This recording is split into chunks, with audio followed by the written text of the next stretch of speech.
زندیق جو گروہ ہے نا جن کا جرم زند کا ہے، یہ کفر سے بھی اور منافقت سے ہی بڑھتا ہے کہ اس طرح سب دین کی استعمال کرتے ہیں،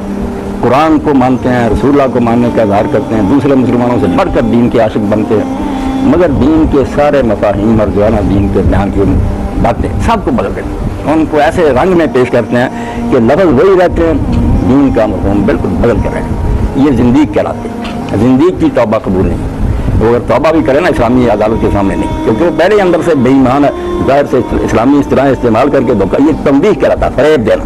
کھلے کافر ہو جائیں تو کوئی بات نہیں، سارے سمجھ لیں گے کہ یہ اسلام سے باہر ہیں، جس کی مرضی دھوکہ کھاتا پھر پتہ تو چلتا ہے، کھلے دشمن جو رہے دیندار، نمازی، حج کریں، زکات دیں، سب کو رسول اللہ کو ماننے کے دعوے کریں، آیات قرآن کی پڑھیں، مفہوم بدل دیں ان کا، دین کو انہوں نے بالکل مذاق بنا رہے۔ یہ زندیق لوگ کہ الفاظ قرآن کے ہیں، مفہوم ان کا ایسا بدلتے ہیں، آپ حیران ہو کر تفسیر پڑھ کر سوچیں گے یار یہ قرآن کا بیان ہو، یہ کیا بات ہے کہ ابھی وہ غریب ہیں، انہوں نے تفسیریں شروع کر لی۔ تو زندیق کے بارے میں یہی بات ہے کہ اگر وہ توبہ بھی کرے نا تو اللہ جو ہے شاید قبول ہو جائے، اگر وہ دل سے باز آئے، دنیا میں عدالت اس کو قبول نہیں کر سکتی، وہ تو پہلے ہی فریب دے رہا، اس نے توبہ کیا کرنا۔ تو زندیق کے لوگ جو ہیں سب سے خطرناک کھلے کافر عیسائی نہیں آئے ہیں، جو ہم ان کے بارے میں اتنے سخت نہیں ہیں،